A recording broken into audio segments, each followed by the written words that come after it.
Welcome back to the Steps to Soul podcast. Today, we're talking about probably a little more unconventional topic, but for everybody out there listening, you've heard these words, you know what these words mean, but what do they really mean? So for a lot of people out there, you're looking to sell your business, and buyers, you hear these buzzwords too. Potential versus scaling, right, Chris? The real question is, can your business do one, both, or neither? And really, that's how it's going to affect the value of your company going forward and what a buyer will see as potential and what a seller will see as what I should get at the closing table. What we hear all the time, Chris, why there's so much potential here, right? It's just one of the most expensive phrases, I think, in our industry that sellers love to say. There's so much potential, so much potential. But really, Chris, when you boil it down, that's kind of where the difference between what the multiple should be for what it's done historically to what can be applied to it going forward. And often it's a little tough for some people to hear. Am I wrong? No, absolutely. Every business owner sees potential. I don't think you could call it 100%. They see what could be done or what could have been done, whether Absolutely. the case is historical or present or even future. Whether that's, hey, my business could be franchised. My business could, if you added some sales staff, this is what it would do. If we bought some new equipment, it's endless, right? So Yes. the potential is always there. Every business can be made better, usually with sweat equity or money, Capital. obviously. Yeah, So, yes.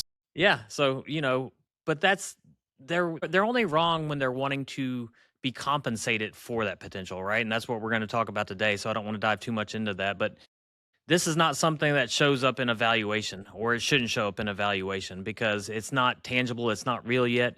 It hasn't been proven. And so we're going to talk about the differences of that, I know. But what do you think most sellers believe potential? Where do you think they think that adds? Does it add automatically? Is that kind of your feeling as you're talking to clients that, hey, it has potential, so this has to be shown up in the valuation? Or do you talk to some people who are more reasonable and understand that's not going to be part of the process? That's a great question. I think the first thing we got to establish is the word potential means two different things to a seller than a buyer. To sellers, they look at it as what this tree is going to grow into, right? What the buyer sees as you haven't got it there yet. And I think sellers often just want to put a metric number on that potential growth, what we would call scalability. Is it really scalable? And there's kind of really four types that affect that value, Chris, that can kind of guide where, if you can even put a metric number on it, but how to more appropriately value the business. And for a buyer and seller, this is key. There's true scalability, right? That's going to command true premium. This is somebody's business that has true scalability, whether that's having a bunch of field agents out there bringing in revenue, growing year by year, whether it's a market that has size you can still go grab. Those businesses get better premiums. They've got teams in place that can keep adding and growing, and there's capital there to do it. The next ones you see a lot of times, the unrealized potential. These are the kind of the riskier ones. Well, yeah, there's potential, but I haven't done it. Well, what a buyer sees is you haven't done it, right? You haven't actually got there. And there may be legit reasons why. It could be age. We talk about this all the time. Owners get up there in age. They don't want to spend a bunch of capital expenditure growing the company, or, maybe it's location. They got to move locations and scale up, but they're not ready to move, but the new buyer can do that. That's easy. The next one is, the ones capped by nature, Chris, the ones that have physically restricted restaurants, bars. How much money can you make if you can't put more people in the physical facility where you are? You are tapped out. You only can seat so many tables per hour, right, Chris? You can only turn over so many drinks per hour. That's where you start getting, well, yeah, there's potential, but there's how much more can I raise my prices potential, not how much can I really bring in more customers. And then finally, the worst ones, the owners that are, oh yeah, the business is scaled back. They are not invested fully, but there's potential, right? We've all heard that word, there's potential. You've let it slack. There's not potential. There's, I won't say negligence, but there's been direct causation of you have not put effort in. So that's not potential. That's loss of business. That's a negative trend. That's not potential. Yeah, there may have been potential, but you did not capitalize on it and have done worse. You've done nothing to correct anything. That's mismanagement. And that's where potential and scalability get twisted a lot, I think, by owners and buyers. And do you think misidentifying which category that business owner feels like he's in is one of the biggest drivers of unrealistic pricing in their minds? Absolutely, because you said that keyword earlier, sweat equity. And I've said on the podcast previously, there's no multiple for sweat equity. When you put time and effort in, you understand how hard it is. The problem is people pay for results. They don't pay for hard work. And that's where that clash of ideology tends to come. Because if you're the one that's been doing the hard work, you see the value you've put into it. The problem with someone buying it is you're not going to buy a product that's not producing. Like, look at the stock market. There are great companies that got off the ground that have awesome stuff, but they don't bring returns on their investment. There's no dividend. There's no potential to grow. AI is coming. You're not going to buy that stock. That's why people are buying NVIDIA. The ability to scale. It's going to be in their products are going to be in every single device. It's just a different mentality. And I think it's hard for sometimes someone who's put their effort, their money, their time spent away from their family, time not doing the things they want to do, to then hear the words, you're not scalable, or yeah, maybe you have potential, but you've missed your opportunity because you didn't capitalize on it. Because now a competitor's in the market, or your product is no longer available, or like with AI, people don't need your services. That's not potential. That's not scalable. So let's talk about this. What a buyer actually hears, Chris, because we've been hitting around the bush. Let's dive into that. When the buyer hears in a buy-sell meeting, there's potential. When the seller says, there's so much potential there, I feel like a buyer hears, great, you didn't work on it. Now what do I need to do? Like, was it because you couldn't do it, or because you just didn't want to do it because it wasn't going to be a good return, right? Because I hear all the time, yeah, you could add catering to a restaurant. You could do pop-ups, and I'm thinking, well, why didn't you do it? And that's what a buyer's thinking too. Is it really cost effective? Is it worth the time? Or did you already run the math and realize there's not enough money to be made there? And I think it really warps a conversation in the wrong direction, don't you? When people misuse those words, it sends a bad taste. It really does. It's not a good setup to selling your business. It's telling them the work you didn't do or didn't want to do, or they start seeing the valuation or the asking price, if there's one out there, as, oh, was that included in the asking price? Is this potential that you're talking about?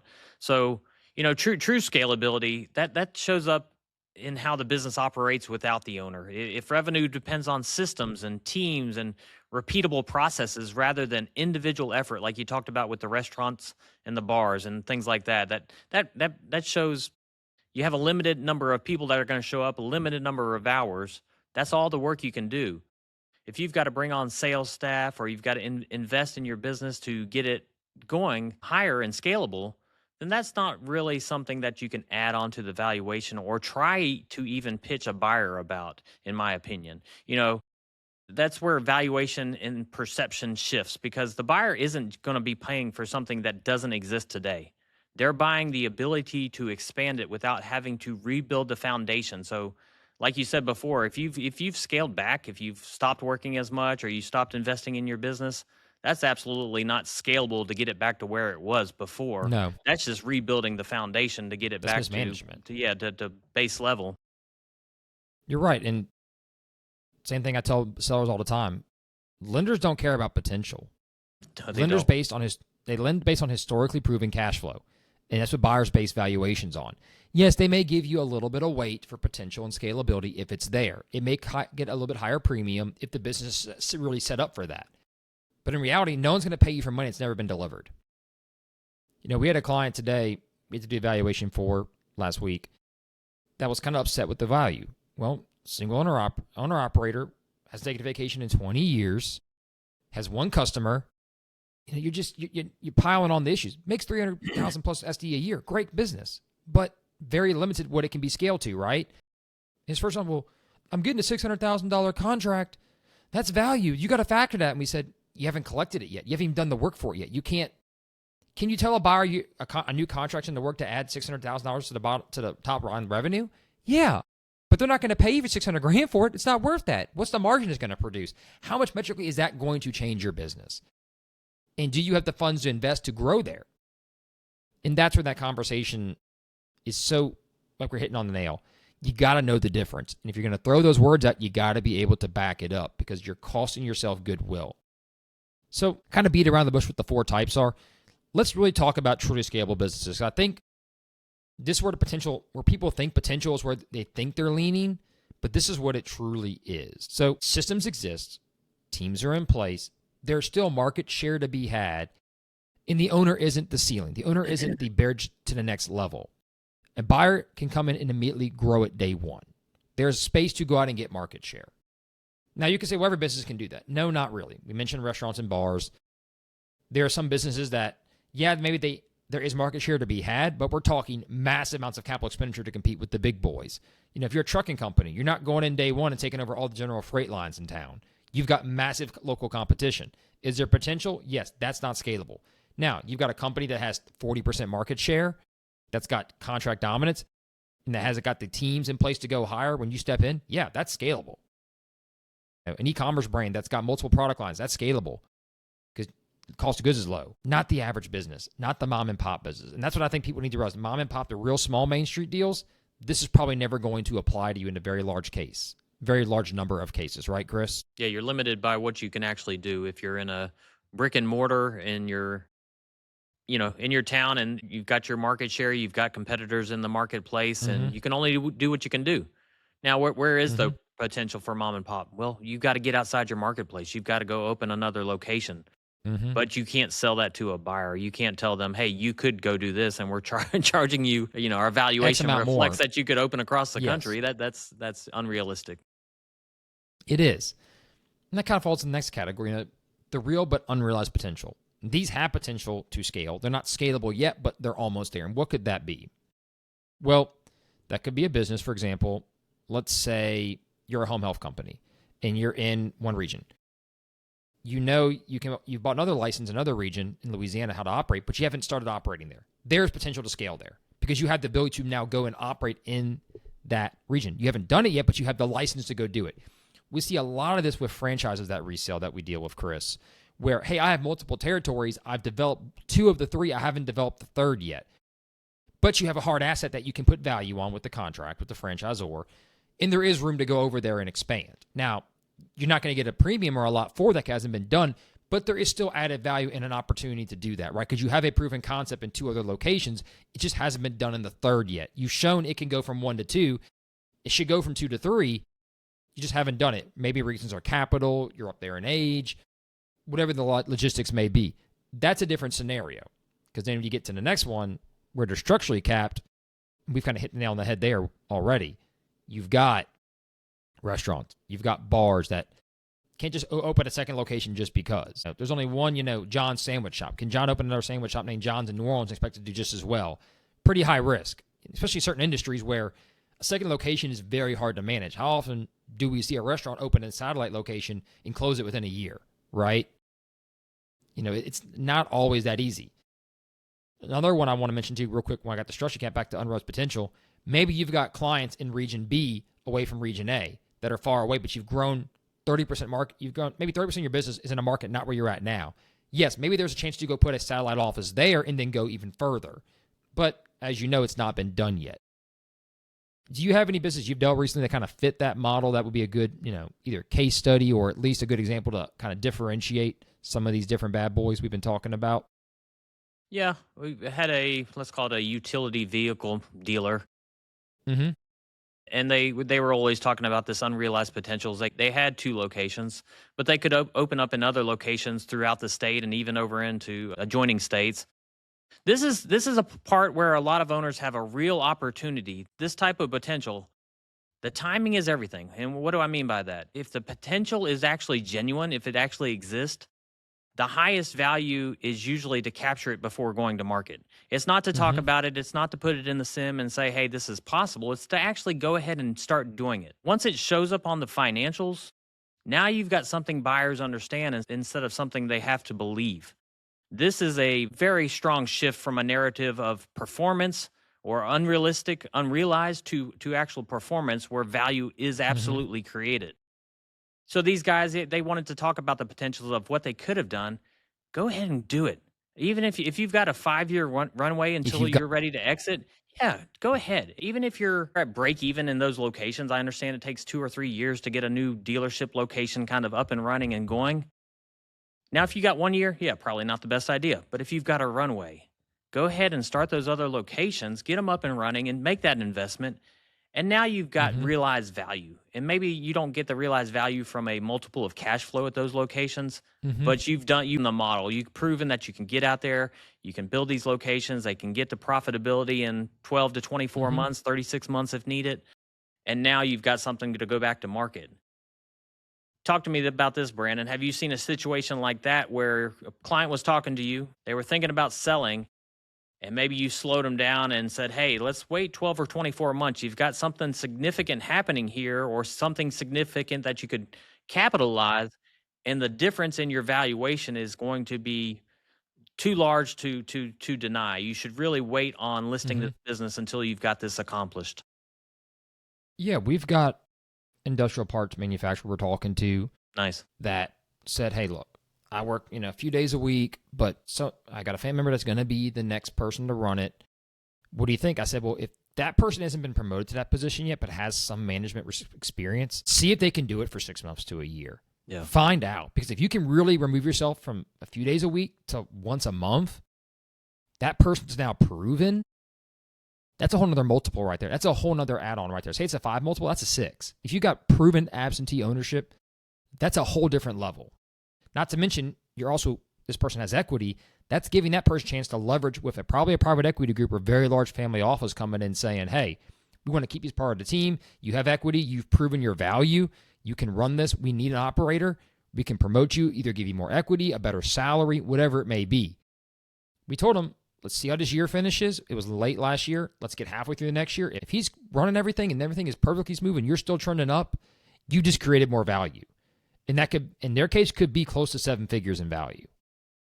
Very easily. Yeah, They already had a multiple that's 7-figure valuation. They could add 1 or 2 more possibly with him being absentee if the growth continues to match with his responsibilities and roles. Very easily. Now, I know that sounds crazy to think in a year's time, but it's true. I mean, let's talk about multiple impacts here while we're kind of thinking about it, Chris. For really scalable businesses, I could see 0.5 to 1.5 multiple addition for a fully absentee owner easily. Yeah. It's what all buyers are looking for, right? It is the golden goose, right? The unicorn of business sales. I want an absentee owner with proven management, scalability. I get it. We all want those businesses. We put an offer on one that seemed that way too, not too long ago, a couple of years ago. Didn't work out, but it had that potential, right? We saw the scalability. We saw the owner was not fully invested all the time on location. And that told us we can replicate that. We were willing to go to the top of the financing we could do that made sense for the cash flow return. Didn't work out. That's okay. They want a little more. No hard feelings. But that's where the multiple made sense. That's where it works. Unfortunately, deal didn't work out for us. That's why we're here, right? No, I'm kidding. Sorry. But it was grinding out these podcasts. Absolutely. But, we talk about a lot of those, but let's talk a little bit now about the hard cap guys, the guys that are stuck. And I think these are the conversations that a lot of Main Street buyers have to face when meeting an owner. Like, oh yeah, there's a lot of potential here. It's like, well, if you are the business, and I see this a lot with people probably doing less than $500,000 in revenue. But you've gotten over the first 3-year curve my dad always talked about. First year, you're cash flow negative. You start a company, right, Chris? You're kind of breaking even. You're hoping to make some profit. Year 2, you grow a little bit. Then year 3, you tend to hit this level, an inverse graph, if you're watching the podcast on YouTube, and you taper off. You've hit that hard cap because your either location is holding you back, the amount of capital you're willing to invest, or your time can physically not be spent doing anything else, right? You've maxed out your time in the week at the role of the business that's generating revenue. That's not potential. That's an owner holding the company back. And not that they're doing it intentionally, that's just where it is. And I hear, oh, I have potential. I'm like, you're $150,000 in SDE, $100,000. You don't have scalability. You have a really well-paying job you created for yourself. Now, if you want to take that next jump, you've got to either invest more capital or grow your company and get that trend pushing back up. That's when you see scalability start to form. That's when you see those barriers start to break down and the multiple will increase to follow it. Unfortunately, how many times do we get that phone call where there's potential and you sit there, Chris, and we go, but you are the business. Yeah. Your revenue's flatlined. You're not. That if it was scalable, you'd be able to grow it. Why with 3 years would you not grow your company if you could grow it? Why would you not go get the free revenue out there, right, Chris? Why would you not go get that profitability? And I think it's a very hard question for most owners to answer. And that's when a lot of them trip up, and that's when they lose their opportunities to sell. Or, worst case, tell the buyer something that basically, why should you buy my business? You can never grow it. You're going to make an investment and never make it worth more money, right, Chris? And that's where buyers pause significantly. No, and you're not wrong. The problem with the business that produces $100,000 to $150,000 in cash flow, that is great for the owner who has little to no debt, making that consistently year over year. The problem is when you propose that business, if it's overpriced to a buyer, the debt service is now $75,000, $80,000, and you're expecting them to make Doesn't work. $20,000 to $70,000 a year with probably a $400,000 or $500,000 loan above them. That's why we're not seeing those businesses go as fast as they used to. We've got 8 and 9% interest rates on SBA loans, even higher some I've seen here lately. Tough. Yeah. So the challenge comes when those businesses are positioned as growth opportunities rather than what they really are, which is, hey, stable cash flow, nice good asset. Job security. Yeah. But buyers who are looking for reliability they're going to value them appropriately. They can't Mm-hmm. value them above, because at some point, even if you had the perfect buyer who came in with a perfect offer, paying you what you wanted to be paid, the bank is going to say no. You're not hitting the debt service coverage ratio. You can't buy this business and grow it, at least Mm-hmm. not with our money. Where we're going to pay you, we're going to help you buy it for the historical cash flow and an average and all their mathematical thing they do behind the scenes. But they're not going to apply a growth multiple to something that has a natural ceiling or that there's no growth potential in. You're exactly right. And that forces either seller financing or sell for a lower price that's obtainable. That's And right. the business is only worth what someone's willing to pay for it. And that's a very hard pill for a lot of people to swallow. Valuations are kind of worth what their weight on paper is. Now, the more qualified the advisor, the data-driven accuracy and clean financials gets you closer to the metric target to start. And the multiple there then gets applied. And that's the hardest part for most owners to realize. We saw one recently here in Baton Rouge, and it was a truly scalable business. They sold auto cleaning detail parts. The owner was up there in age, very mismanaged systems, had a lot of unknown, unrecorded inventory, but had a great operation. Been around 40 years, second person who owned the company, just wasn't really being tidied up. Had a lot of work to do. The buyer saw it and said, I will do this deal because I know I can scale this in the next 2 to 3 years, especially with some better systems and tracking and management of the team. There's a lot of revenue being left on the table that this guy isn't even just, not if the owner just wasn't looking at very carefully. And that's where true potential was. It had proven it could survive through different ups and downs. It survived the digital age. It had survived the changes in the market. It was still there. It even survived employees trying to steal customers. It had survived all the stress tests you can basically go through. So now it was, okay, even with all this unoptimization, that's another word we like to see too. Look, it can be optimized. Most businesses can't be that much more optimized. You already got a POS system. You already got most of the things in place checking everything. This one had none of that. It's like, this is one of the true times where you've got 6-figure cash flow with the opportunity to truly add value and scale quickly. So let's talk about multiples a little bit here, Chris. When you're looking at these different types of businesses, maybe the hard-capped owner ones, the truly scalable, and those that fall in between, what would you say is a typical multiple for the hard-cap guys? What are you seeing right now? With, also, you mentioned the interest rates are changing, the SBA requirements. What would you say is where you're seeing it on your end? What are you getting right now? What are those going for typically? Let's just talk ballparks. If it's a not desirable Exactly. business, This is not exact science, people. yeah. If it's not a desirable business, in other words, it's not going to have a large buyer pool. There's not going to be tons of interest once it goes on the market. Literally, you're talking 2 to 2.5. That's kind of a low multiple. That's a low cash flow business, that 100 to 150 that we're talking about, if maybe even lower. You're not going to get above that because nobody can come in and get an SBA loan. SBA loans have minimums, so you can't go out and get. I don't think you can get I $100,000 SBA loan. think 250, 300 is kind of the sweet spot if you're lucky, or you have to categorize it as a startup, which is a whole different process, and that's a. You get into a more desirable business, but it's still a little bit lower on the cash flow than most people like. Maybe you can move from 2.5 to 3.2.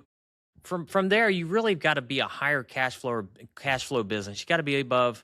Let's just throw ballpark numbers out there: $250,000 cash flow at least to get above a 3, in my opinion. And then you got to have a license or something proprietary, not just like a retail operation. You've got to have like a license or something that gives you the chance to operate where other people can't, in my opinion. And if you're in a hot industry, we've seen home service businesses, trades, plumbing, electrical, all the trades. Name them all. Then you can go 3, 5, 4, maybe even higher. But you've really got to start hitting $500,000 in cash flow if you want to get above a 4, I would say, in my opinion. Yeah, consistently. That's kind of my range of multiples. And that's, There's so many factors in the multiple. I know we can throw multiples out all day, but we got to look at other things. And I've got to mention this. It's not our podcast topic, but customer concentration, employee knowledge concentration, all those things play into that multiple. You just can't say cash flow, industry, multiple. Here it is. It doesn't work like that. PSA to everybody listening, we get these requests. When you send me just your EBITDA number and say put a multiple on it, that's not possible. Hey, you're using my anybody email to tell you otherwise is being negligent because they don't know your company. Yeah. I'm using sorry. my email. Quit using my emails from this week. I'm sorry. Yeah. We got that the other day. I had a guy call me, a construction company, doing $2 million EBITDA. What am I worth? I'm like, well, I really couldn't tell you 100% without previous history knowledge. Well, I lost money 2 years ago or a year and a half ago. I'm like, oh, well, that really doesn't help. Like, what do you think? I'm like, honestly, sir, I would be almost negligent giving you a number without any ballpark idea of what's really going on behind the scenes. Well, I don't know why you can't do that. Again, this is why, Chris, because we don't know if you're scalable. We don't know what your historical returns have been. We don't know how to apply multiples. We have not seen enough data. I don't know if you're the business or not the business. What's going on? Do you have a team? Like, all these factors go into play. And I think we've stressed that in all our episodes throughout the year. And we want to hit this a little bit harder in this segment because I want buyers and sellers both to hear, this is the hardest part to do. Sellers, you have to be honest with yourself what kind of business you are. You have got to be honest and think what is really potential. And if you couldn't do it, I would challenge you this.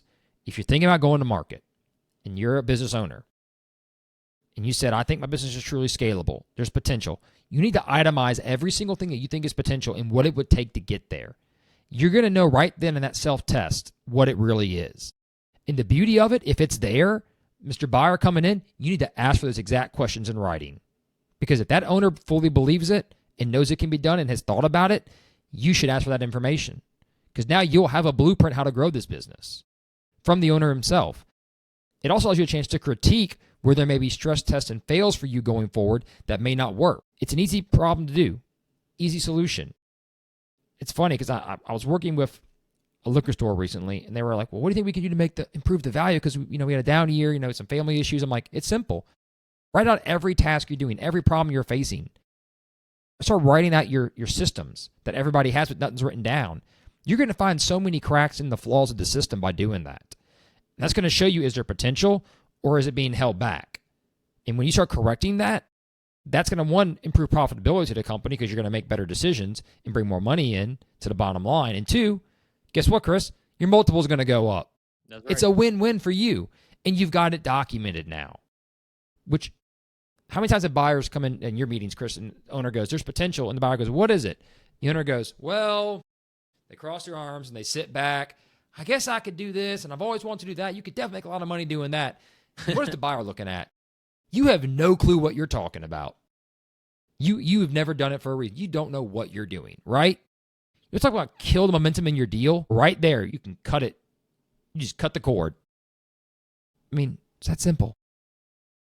Yeah, it's not a good look when the owner says, if I came into the office more, if I worked more, if I hired more sales agent, or if I invested more in this business, that's not a good look for a business owner to be pitching to a buyer of what they could do. And I think they think it is. I really do. They think, hey. And I think they mean it too. I agree. They truly in their heart believe it. But yeah, it just doesn't fit. I've always found that the things I value the most are the things I've kind of discovered or realized on my own.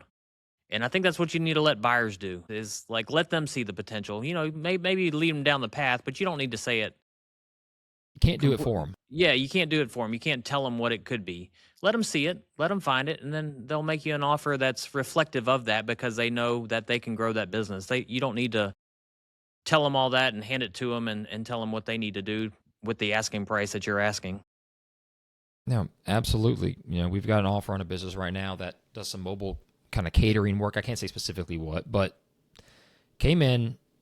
Couple has to leave at some point in the future to go out of town, permanently for a while. They showed the business, it's only a few years old, but they showed how much growth they did quickly, that they've got a WIP, work in progress or business booked past the date that they're going to be out of the country, out of the time. That gave the buyer confidence, offered to you multiple for a business that's not cash flowing a ton, but for what it's doing in the hours return is very good. But what did that tell a buyer? You've got systems in place. You've proven it can grow. It's growing year in year. There's still a lot of market share. And you've put the capital expenditure in and shown that what each unit produced for this group can go bring in the open market and how much more space and contracts are out there you're not doing because you're about to leave. That's showing potential, putting it in writing, and getting it done. Nothing's worse than getting a business with no revenue, no cash flow, and well, I could do all this money to make this money, so much potential. You're not helping yourself. You're daydreaming. And most likely brokers now are not going to take the listing because there is no market for that anymore, unfortunately. No, there's really not. I truly hate to say that. That 5 years ago, there was an opportunity. Today, no. So if you are an owner listening, you need to find out why. If you're at the bottom here, you're not scalable, you haven't gotten there, what do you got to do? You got to look at yourself, look at your location where you are, and is there market share to be had? And you need to be brutally honest with yourself. Say, is one of these things or all three holding me back? And if what, how do I fix them? You need to have a targeted plan and what to do. Even if you don't complete the full plan by the time you sell, if you've got the plan, you've been following it, and it's working, that's an immediate blueprint to a potential buyer that there is something to work with. But telling a buyer you got to figure out your own plan or you can do all this, but you've never done it, but you have the expertise in the industry, tells a buyer, not only do I have to go get over the learning hump curve of buying this company and figuring out how it works, how it operates, I got to go do this as well to make a return. Why would a buyer spend their money and risk that time, their job, their capital on that when they can go buy? Let's take it a step further back, Chris. SB only is 10% down. Buyers can look at this and say, I can buy that $300,000 cash flow company with 10% down, or I can buy with more potential to scale, same basic risk. If I go bankrupt, I go bankrupt. If I fail, or I can go buy that company with $100,000 in cash flow. Which one are they going to pick, Chris? Why would you not swing for the fences? It's not that much difference in capital required down. It's truly not for the return and risk. And that's where the biggest change in the market has come. Well said. I mean, I hate saying that because I feel bad for the lower Main Street part of the market. You know, if you're buying $1 million company, $2 million company, SBA, this is $100,000 difference in down payment. But the cash flow return is massive, is it not? Yeah, exactly. Why are they not going to shoot for that? You see it all the time. We've got a full price offer in place right now, looking to get signature from the seller. But buyer came in, had capital, had sold his interest in our company, and said, this has really good scale potential. It's got trade adverse protection. AI adverse protections in the trades. I'm already going to start getting my license right now. I need for it. There's an operations manager, 20 years in the company in place. The skills are there.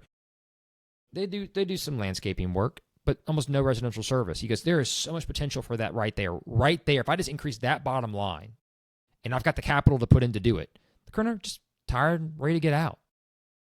But he's jumping on it. We've probably had 80 inquiries in the past month and a half on this deal because everybody sees the potential and scalability because it's at that threshold. $400,000 plus cash flow, priced appropriately, real estate included. They're jumping all over because it's there. Yeah, for sure. You know, it's a fun conversation to dream potential and talk scalability, right, Chris? Every businessman wants to talk about what something can be, but be honest. If I have any final words, be honest with yourself. Break that down as a seller, and as a buyer, do the same thing. Before you buy a company, really break it down. See, how do I realistically grow this? What's it going to cost, and can it be done? And if it has been done, why did it fail? That will tell you a lot about the opportunity you're looking at, and should you go forward. I think too often buyers want to dive into the P&Ls right away, and they want to dive into this. And look at tax returns. That's good, but look at the SIM. Look at those highlights that the broker gives you. Do a buy-sell with the owner. Get that knowledge, and look at the real growth of the company. You'll know pretty quick whether it's scalable, has potential to scale, or is capped. And there you make it a hard decision what you want to do. Anything else, Chris? Potential and scalability are two completely different things. Potential is nothing more than an idea. Scalability is a tangible, something that's been built and can be proven or been proven already. And I'll tell you this, buyers are willing to pay for what they can see. What Premiums, they can see, what they can measure, what they can trust. The closer you can get to that believability, that measurement, and that trust before going to market, the better your outcome is going to be on your valuation and what you receive at the closing table. Absolutely.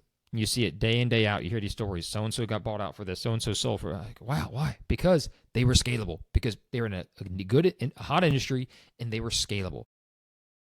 It's that simple. People buy something that can be grown. They're not going to buy an investment that's capped. No one's going to buy a stock and say, just give me 3% for the rest of my life. They want a stock to keep going up in value more and more, not just be capped at a slow, steady growth rate. Maybe some people like a safe investment a little bit, but if for sellers, last thing I'll say, I know I said that, but I got to say this now that I thought about it.